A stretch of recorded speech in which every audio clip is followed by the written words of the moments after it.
Hi everyone, welcome to সহজ পাঠ। আজ আমরা আলোচনা করব বেশ কিছু ইম্পর্ট্যান্ট ওয়ান লাইনার নিয়ে ইন্ডিয়ান হিস্ট্রির তরফ থেকে। এখানে কম্পালসারি আমাদের যে WBCS এর ডিফারেন্ট পেপার্সগুলো রয়েছে তার নাম্বার সেগ্রিগেশনস রয়েছে। তো প্রত্যেকটা টাইম একটি ক্যান্ডিডেটের মাথায় রাখা উচিত সে কত নাম্বারের প্রিপারেশন করছে, because preliminary is not the goal. এখানে মেন্সটাও পাস করতে হবে WBCS এর জন্য।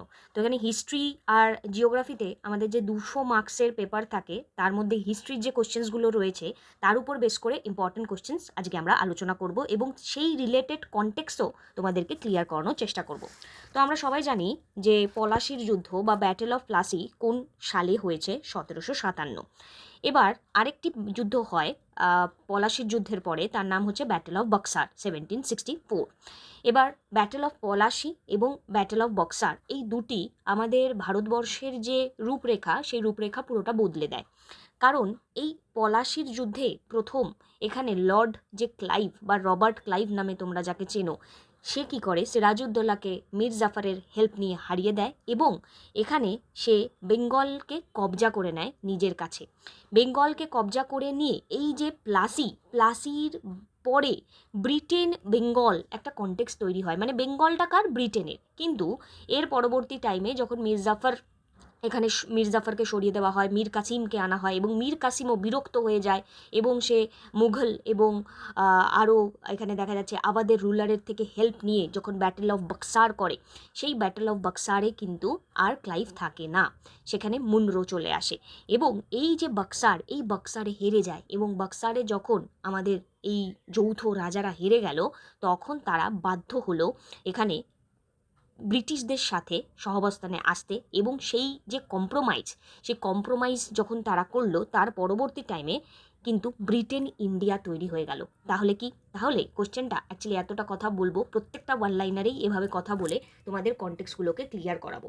এখানে তার মানে পলাশির যুদ্ধের মাধ্যমে বেঙ্গল ফার্স্ট কবজা করেছিল ব্রিটিশ, কিন্তু বক্সারের যুদ্ধের মাধ্যমে গোটা ভারতবর্ষকেই কবজা করে নিল, বিকজ এই যে বক্সারের যুদ্ধর পরবর্তী এলাহাবাদ যে ট্রিটিটা হলো সেই ট্রিটিতেই কিন্তু সমস্ত ম্যাক্সিমাম রাইট এখানে ভারতবর্ষের চলে গেল ব্রিটেনের কাছে। নেক্সট, ডুয়াল গভর্নমেন্ট এখানে বেঙ্গলকে এক্সপ্লয়েট করলো। প্রথমত এখান থেকে যে প্রশ্নটা খুব বেশি পরিমাণে আসে সেটা হচ্ছে ডুয়াল গভর্নমেন্ট সিস্টেমটা চালু কে করে এবং ডুয়াল গভর্নমেন্ট সিস্টেমটা বন্ধ কে করে। তো ডুয়াল গভর্নমেন্ট সিস্টেমটা বেঙ্গলে চালু করেছিল রবার্ট ক্লাইভ।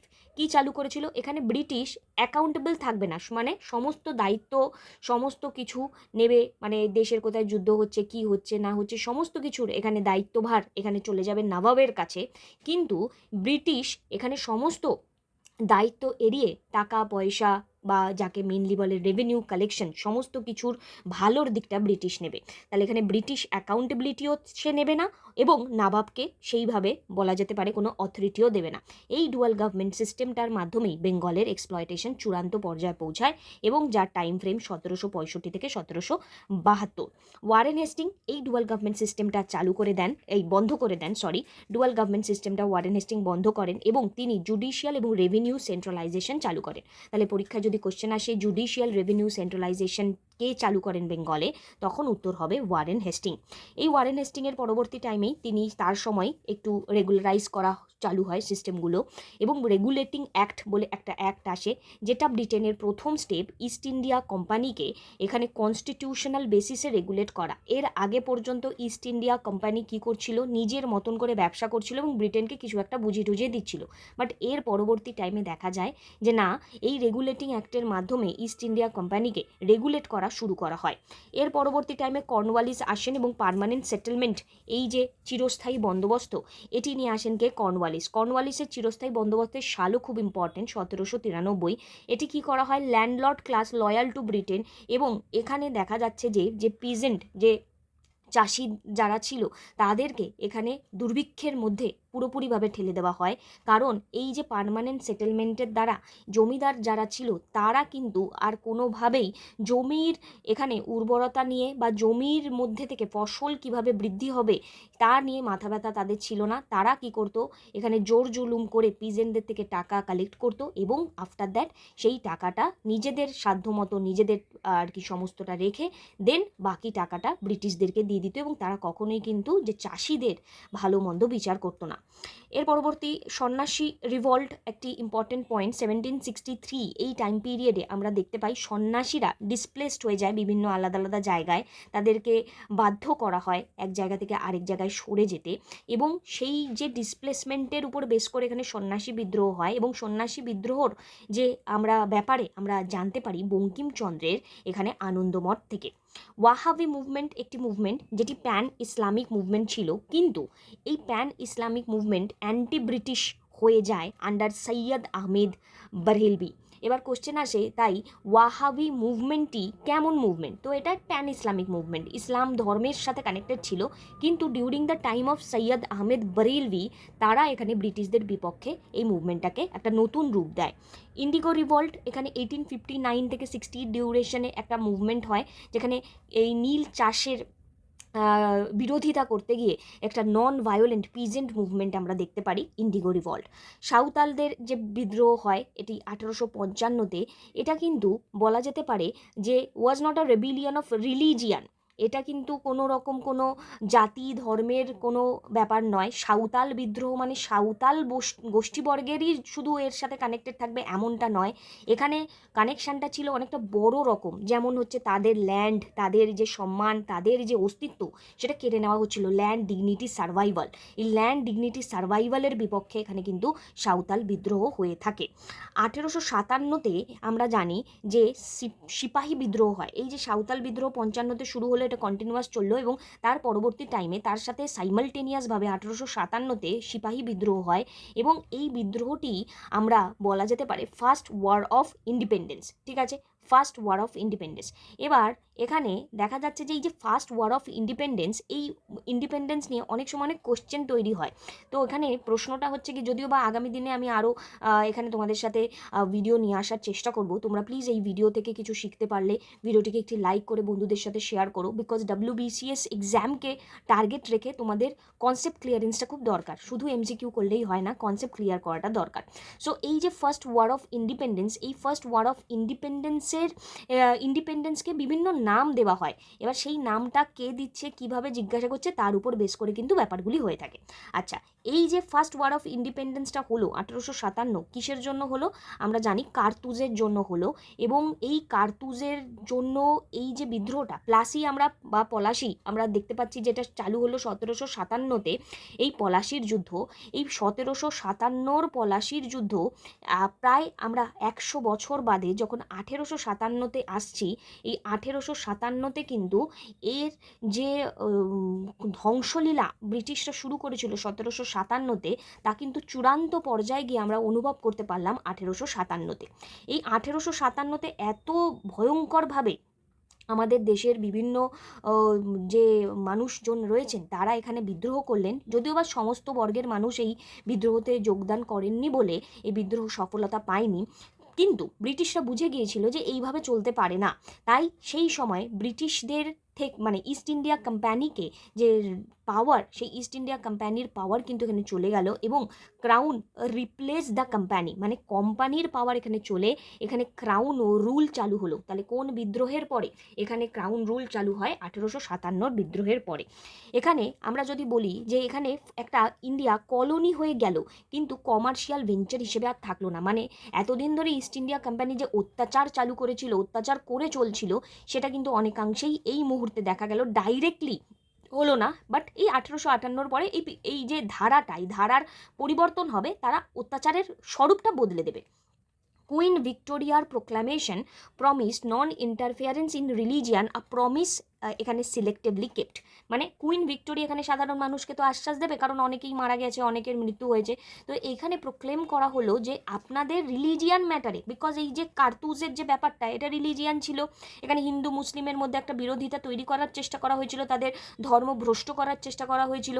এই যে রিলিজিয়ান, এই রিলিজিয়ানের ক্ষেত্রে এখানে কুইন ভিক্টোরিয়া বলল যে আপনাদের যে ধর্মের যে ব্যাপার সেখানে আমরা কোনো রকম ইন্টারফিয়ারেন্স করব না, এবং কিছু সময় পর্যন্ত কিন্তু এটা মানা হয়েছিল, যদিও বা পরবর্তী টাইমে ইন্ডিয়ান ন্যাশনাল মুভমেন্টে এটা একটা অন্যতম হাতিয়ার হিসেবে কাজ করে, হাতিয়ার হিসেবে তারা ব্যবহার করে থাকে।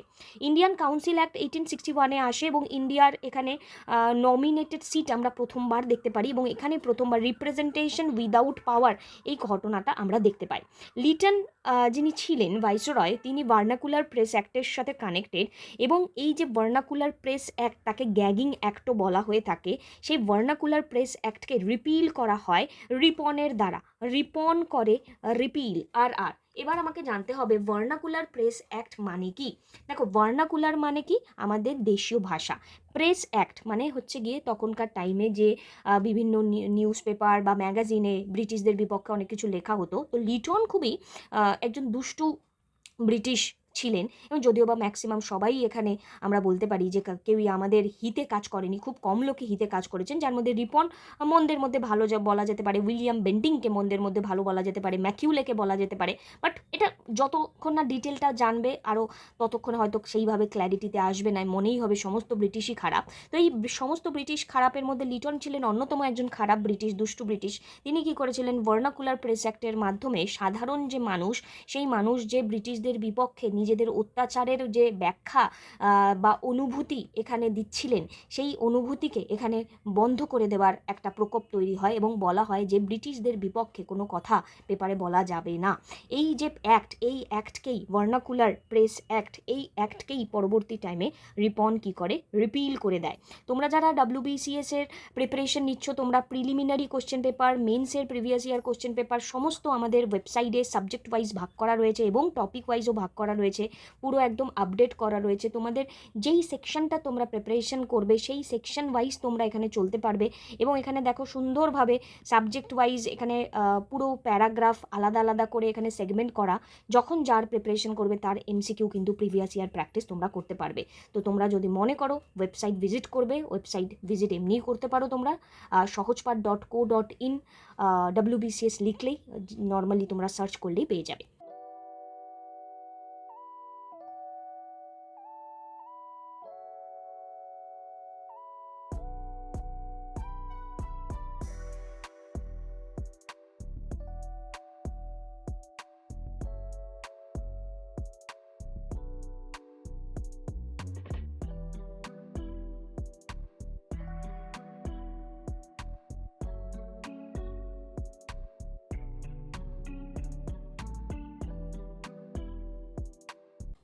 ওকে, নেক্সট এখানে রাজা রামমোহন রয়, এখানে আমরা জানি তিনি সতীদাহ প্রথা এখানে রদ করেছিলেন। সতী, কাস্ট এবং দেখা যাচ্ছে যে সুপারস্টিশিয়াস বিলিভ, অন্ধ যে বিশ্বাস মানুষের থাকে, সেই বিশ্বাসের বিপক্ষে তিনি কাজ করেছিলেন।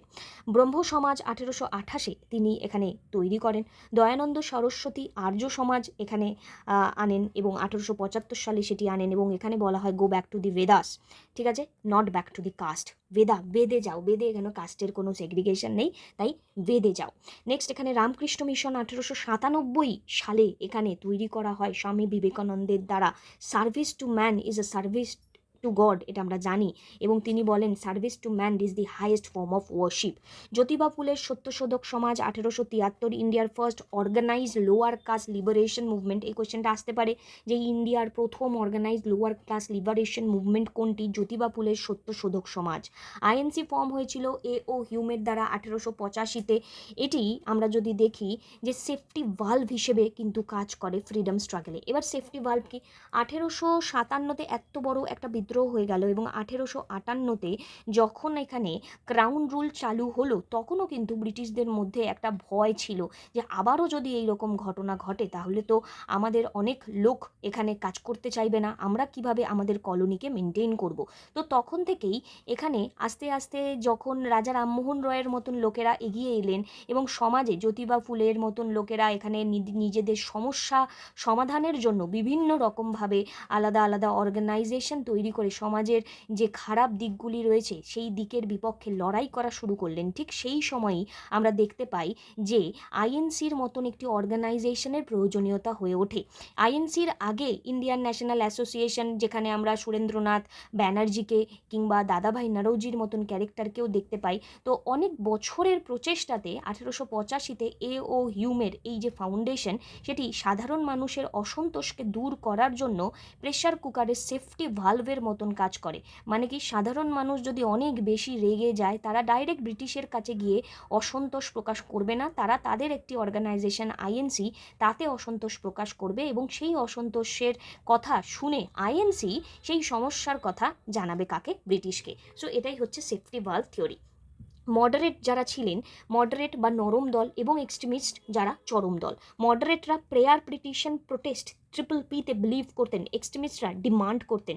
তো বোথ এখানে তাদের নিজেদের থট অনুযায়ী কিন্তু ঠিক ছিলেন। এমন আমরা কখনোই বলতে পারবো না যে মডারেটরা ভালো বা এক্সট্রিমিস্টরা ভালো, এক্সট্রিমিস্টের কথা মানলে আরও বেশ কিছুদিন আগে স্বাধীনতা চলে আসতো।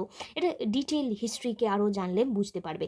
এক্সট্রিমিস্টদের ট্রিনিটি বলা হয় লাল, বাল, পালকে, এবং তারা কিন্তু এখানে প্রেয়ার, পিটিশন, প্রোটেস্ট এগুলোর থেকে দূরে গিয়ে একটু নতুন রকমভাবে স্বাধীনতার লড়াইকে কিন্তু দেখেছিলেন।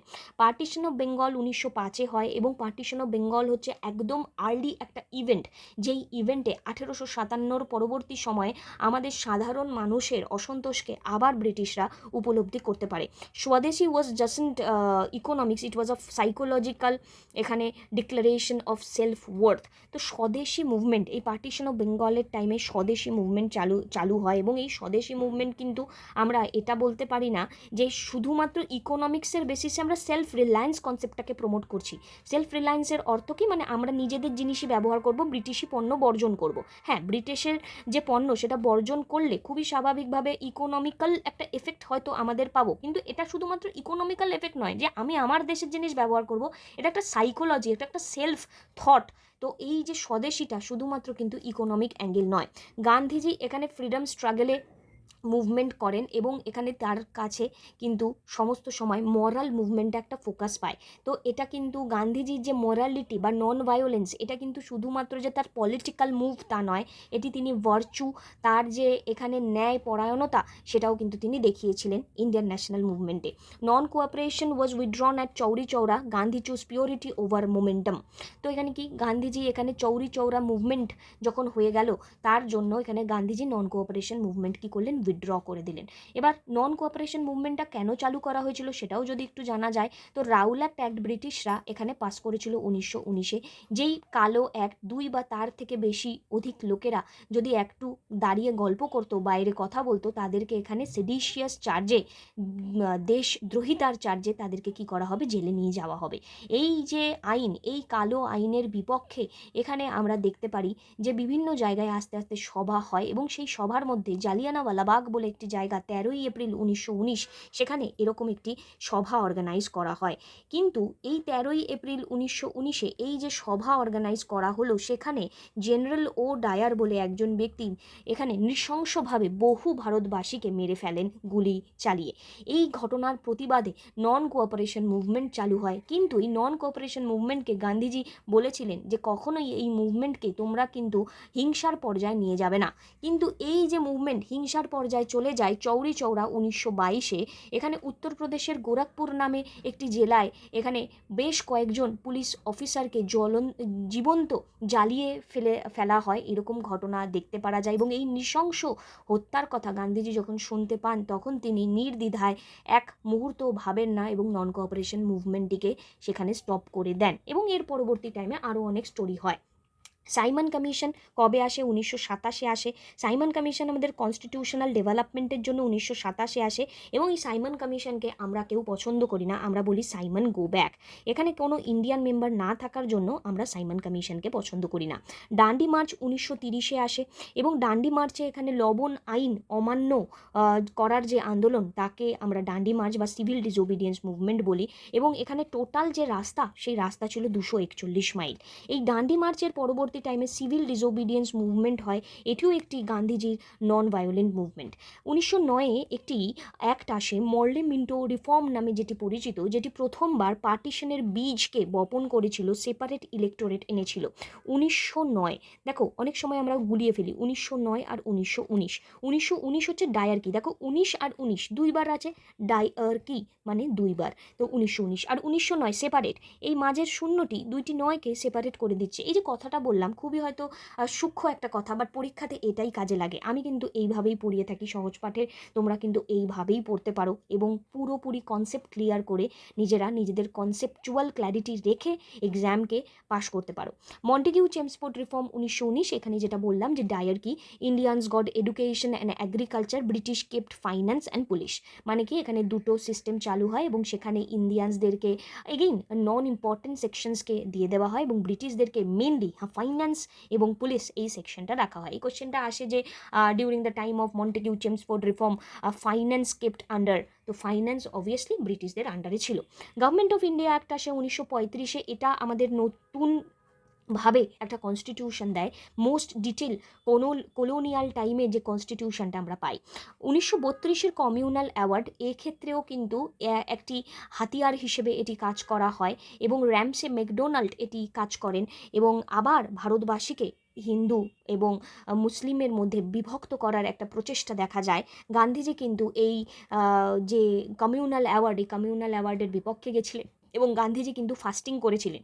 কিন্তু এর শেষ পর্যায়ে এই কমিউনাল অ্যাওয়ার্ডের জন্যই পুনা প্যাক্ট হয়। আগামী দিনের ভিডিওতে তোমাদের আশা করি এই ডিটেলসগুলো আমি আরও তোমাদেরকে জানাতে পারবো এবং তোমাদেরও যদি কোনো টপিক সম্পর্কে জানতে ইচ্ছা হয় যে হ্যাঁ এই টপিকটা একটু ভিডিওতে বলে দিন, এই টপিকটা আমরা পড়তে চাই, তাহলে নিশ্চয়ই কমেন্ট সেকশনে সেই টপিকটা জানাতে পারো, আমি ভিডিও বানিয়ে দেবো ডিটেলে। ক্যাবিনেট মিশন 1946, এটি লাস্ট রিয়েল চান্স ছিল ইউনাইটেড ইন্ডিয়ার, rejected by both Congress and League. তো এমন একটা পর্যায়ে আসে আমরা বলতে থাকি যে না আমরা আর কোনোভাবেই হিন্দু মুসলিম এক জায়গায় থাকবো না, আমরা আলাদা থাকতে চাই। এই রকম পরিস্থিতিতে ইউনাইটেড ইন্ডিয়া একটা স্বপ্ন হয়ে দাঁড়ায়। এই ইউনাইটেড ইন্ডিয়ার যে স্বপ্ন, সেই স্বপ্নতে লাস্ট ব্রিটিশরা যে মিশনটিকে পাঠায় তার নাম হচ্ছে cabinet mission.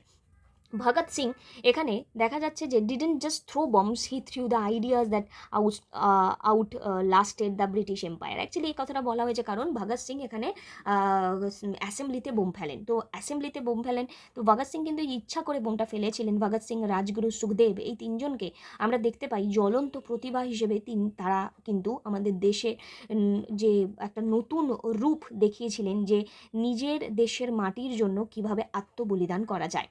Aurobindo moved from bomb to Brahma, তো অরবিন্দ ঘোষ তিনি এখানে during the time of Swadeshi movement 1905 তিনি কিন্তু সাধারণ মানুষের পাশে ছিলেন, এগিয়েছিলেন, কিন্তু বেশ কিছুদিন বাদে 1908-এ যখন আমরা দেখতে পারি যে মুরারিপুকুর কনস্পিরেসি কেস হয়, সেই মুজফ্ফরপুর কনস্পিরেসি বা মুরারিপুকুর কনস্পিরেসি কেস হয়, সেই কনস্পিরেসি কেসে এখানে যখন ক্ষুদিরাম, প্রফুল্ল চাকি এনারা দেখা যায় ধরা পড়ে যায় এবং তাদের ফাঁসি হয়ে যায়, সেই পরবর্তী টাইমে অরবিন্দ কিন্তু এই কেসের মধ্যমণি ছিলেন, কিন্তু অরবিন্দ এই কেস থেকে বেরিয়ে যান এবং তার পরবর্তী টাইমে তিনি এখান থেকে চলে গিয়ে আর অ্যাক্টিভ পলিটিক্স থেকে এখানে বিদায় নেন। INA under Bose prove that Indian soldier would fight for India, not just for British pay. তো আইএনএ একটা মিউটিনি হয়, ইন্ডিয়ান ন্যাশনাল আর্মি, এই ইন্ডিয়ান ন্যাশনাল আর্মিকে ফর্ম করেন কে? সুভাষচন্দ্র বোস। এবং সুভাষচন্দ্র বোস লাস্ট মোমেন্টে তিনি ওয়ার টাইম একটি স্ট্রাগল দিয়েছিলেন, একটি স্লোগান দিয়েছিলেন, give me blood and I will give you freedom. Masterda Surya সেনের চিটাগং আর্মারি রেড সম্পর্কে আমরা সবাই জানি। 1930-এ তিনি এখানে সাধারণ মানুষকে, সেই যে চিটাগংয়ের সাধারণ মানুষকে এখানে বা প্রবীণ সমাজকে এখানে দেখা যায় যে এগিয়ে নিয়ে যাওয়ার কথা বলেন এবং এখানে আমরা দেখতে পারি ইন্ডিয়ান ন্যাশনাল মুভমেন্টে এই যে রোল মাস্টারদা সূর্য সেনের অনেকটাই, বাট এটি কিন্তু একটি মিলিটারি ফেইলিয়ার ছিল। এই যে চূড়ান্ত পর্যায়ে গিয়ে এখানে দেখা যাচ্ছে যে একটা লাস্ট মোমেন্টে একটা ফেল হয়ে যায়। তবে মাস্টারদা সূর্য সেনের এই যে স্টেপ, চিটাগং আর্মারি রেড 1930, যেখানে প্রীতিলতা ওয়েদেদারের নামটাও আমাদের মনে রাখতে হবে, যা বেঙ্গলের জন্য বা সেই সময়কার যে বেঙ্গল, সেই বেঙ্গলের জন্য একটি উল্লেখযোগ্য ইতিহাস হিসেবে আজও আমাদের কাছে রয়েছে। মুসলিম লীগের লাহোর রেজলিউশন এখানে ডিমান্ড করে প্রথমবার পাকিস্তানকে, তো প্রথমবার লাহোর রেজলিউশন এখানে demanded by Muslim League. Bengal famine কবে হয়? 1943-এ হয় এবং এই টাইমে প্রচুর মানুষের মৃত্যু হয়, প্রচুর মানুষ এখানে খরা বা ব্রিটিশের যে সেই সময়ের পলিসি তার দ্বারা মারা যান। এবং ডিউরিং দিস টাইম আমরা জানি 1942-এ এখানে যে মুভমেন্ট আমাদের চলছিল তা কুইট ইন্ডিয়া মুভমেন্ট নামে পরিচিত। Royal Indian mutiny RIN mutiny কবে হয়? 1946-এ হয়। তো RIN মিউটিনি হচ্ছে 1946-এ হয় এবং এখানে দেখা যায় যে ইন্ডিয়ান নেভির পার্সনরা ছিলেন, তারা এখানে বলেন যে তারা আর ব্রিটিশদের হয়ে কাজ করবেন না। তো এখানে অপোজিটে পুরোপুরিভাবে এই যে একদম মোক্ষম সময় আমাদের স্বাধীনতার, এই RIN মিউটিনিও কিন্তু একটি উল্লেখযোগ্য রোল প্লে করে। তোমরা যারা আমাদের থেকে নোটস অ্যাক্সেস করতে চাইছো, আমাদের সমস্ত WBCS ওরিয়েন্টেড কিংবা অন্যান্য যে WBPSC ওরিয়েন্টেড যে এক্সামসগুলো হয়, সমস্ত কিছু আমাদের নোটস অ্যাভেলেবেল রয়েছে আমাদের ওয়েবসাইটে। তোমরা আমাদের ওয়েবসাইট ভিজিট করতে পারো এবং তোমাদের ভাষা অনুযায়ী যেটা তোমাদের পছন্দ ভিডিও কোর্স কিংবা অনলি নোটস তোমরা পারচেস করতে পারো। এখানে সমস্ত অ্যাক্সেস তোমরা পেয়ে যাবে এবং পুরোপুরি WBCS-এর বর্তমান যে পরিস্থিতি বা লাস্ট বেশ কয়েক বছরের MCQর যে প্যাটার্ন তাকে মাথায় রেখে এই পুরো সিরিজগুলোকে রেডি করা রয়েছে। এখানে WBCS-এর কমপ্লিট কোর্সও তোমরা পেয়ে যাবে, যেখানে ইচ অ্যান্ড এভরি সাবজেক্টের প্রিপারেশন তোমাদেরকে প্রোভাইড করা হয়ে থাকবে। এবং তোমাদের যদি এই রিলেটেড কোনো কোয়ারি থাকে তাহলে স্ক্রিনে দেওয়া নাম্বারে তোমরা কন্ট্যাক্ট করতে পারো। এখানে লাস্ট আমাদের যদি আরও কয়েকটি পয়েন্ট নিয়ে কথা বলি, Mountbatten advanced independence by 10 months, speed brought freedom and catastrophic together. Because Mountbatteনের যে প্ল্যান, সেই মাউন্টব্যাটেনের প্ল্যান জবে আসার কথা ছিল তার আগেই আসে। তার কারণ মাউন্টব্যাটেনের যে প্ল্যান, সেই মাউন্টব্যাটেনের প্ল্যানটিকে এখানে আমরা বলে থাকি যে 3rd জুন প্ল্যান। ঠিক আছে, এবার এই যে মাউন্টব্যাটেনের যে প্ল্যান, 3rd জুন প্ল্যান, মাউন্টব্যাটেনের এই প্ল্যানটি এই মুহূর্তে আমাদের দ্বারা অ্যাকসেপ্টেড হয় বিকজ এটা ইন্ডিয়ান ইন্ডিপেন্ডেন্স এবং পার্টিশন অফ ইন্ডিয়াকে অ্যানাউন্স করেছিল এই মাউন্টব্যাটেনের প্ল্যানটি। এবং এই মাউন্টব্যাটেনের যে প্ল্যান, এই 1947-এ এই যে প্ল্যান, এই প্ল্যানকে পরবর্তী টাইমে ইন্ডিয়ান ইন্ডিপেন্ডেন্স অ্যাক্ট এই প্ল্যানটি আনে এবং পার্লামেন্টে তা পাস হয় 18 জুলাই 1947। এবং যার ফলস্বরূপ দুটি ডমিনিয়ন মানে পাকিস্তান 14 আগস্ট 1947 এবং ইন্ডিয়া 15 আগস্ট 1947 এখানে আমরা দেখতে পাই তৈরি হয়। তাহলে ক্যাবিনেট মিশন প্ল্যান হচ্ছে 1947, যেটা শেষ চেষ্টা হলো ভারতবর্ষকে এবং পাকিস্তানকে এক জায়গায় রাখার। আর মাউন্টব্যাটেন প্ল্যান হচ্ছে লাস্ট প্ল্যান, যেখানে আমরা পার্টিশনকে অ্যাকসেপ্ট করে নিই এবং that leads to the Indian independence act. আচ্ছা, পার্টিশনে এখানে আমাদের জানি মাস মাইগ্রেশন হয়। বেঙ্গল হচ্ছে ইন্ডিয়ান ন্যাশনালিজমের বার্থ প্লেস, বিকজ 1905-এ আমরা যে স্বদেশি মুভমেন্টটা দেখতে পারি তার যে সূচনা সেটা কিন্তু বেঙ্গলেই হয়েছিল। জালিয়ানওয়ালাবাগ ম্যাসাকারের টাইমে নাইটহুড উপাধিকে এখানে ত্যাগ করে দেন যিনি, তিনি হলেন রবীন্দ্রনাথ ঠাকুর। সুরেন্দ্রনাথ ব্যানার্জি, এখানে আমরা যদি দেখি ইন্ডিয়ান ন্যাশনালিজম যাকে বলা যায়, INCর সূচনার আগে যদি কেউ এখানে ইন্ডিয়ান ন্যাশনালিজমকে অর্গানাইজ করেছিলেন, ঠিক আছে, তো তিনি হলেন সুরেন্দ্রনাথ ব্যানার্জি। তো তিনি কখনো সারেন্ডার করেননি নিজেকে এবং তিনি father of organized Indian nationalism নামে পরিচিত। অর্গানাইজড বিকজ তিনি অর্গানাইজ করেছিলেন। অনুশীলন সমিতি এবং যুগান্তর এই সময় বলতে 1905-এর যে স্বদেশী মুভমেন্ট, তার সময় আর্ম রেভলিউশনারি ন্যাশনালিজমের একটা নার্ভ সিস্টেম হিসেবে কাজ করেছিল এই অনুশীলন সমিতি এবং যুগান্তর। সেই সময়ে যে ভারতবাসীকে বোঝাতে সক্ষম হয়েছিল যে স্বাধীনতার প্রয়োজনীয়তা কী এবং স্বরাজ কাকে বলে। বেঙ্গলের 1905-এর যে পার্টিশন, সেই পার্টিশনটা কিন্তু পরবর্তী টাইমে এখানে রদ হয়ে যায়, রিভার্সড হয়ে যায় 1911-এ। এবং এইটা করে ফেলার পরেও কিন্তু আমাদের মধ্যেও একটা অসন্তোষ দেখতে পাই, কারণ আমরা পার্টিশন প্রথম কথা চাইলাম না, তারপরে আবার পার্টিশন করানো হলো, সবটা মিলে কিন্তু আমাদের একটা অসন্তোষের কারণ হিসেবে আমরা দেখতে পাই। তো তোমরা আমাকে জানিও, আমি টপিক ওয়াইজ এগোবো কিংবা তোমাদেরকে এরকম সাবজেক্ট ওয়াইজ এগোবো বা এইভাবে তোমাদেরকে ওয়ান লাইনার বেসিসে এগোবো। তোমরা যারা আমাদের সাথে লাইভ ক্লাস করতে চাইছো 2024-25-কে মাথায় রেখে WBCS-এর, অবশ্যই আমাদের সাথে তোমরা কন্ট্যাক্ট করতে পারো। এখানে ইচ অ্যান্ড এভরি ক্লাসের তোমাদের প্রিপারেশন প্রোভাইড করা হবে। এই যে স্ক্রিনে দেওয়া নাম্বার রয়েছে সেখানে তোমরা কন্ট্যাক্ট করে ডিটেলটা জানতে পারো। Thank you, take care, have a great day.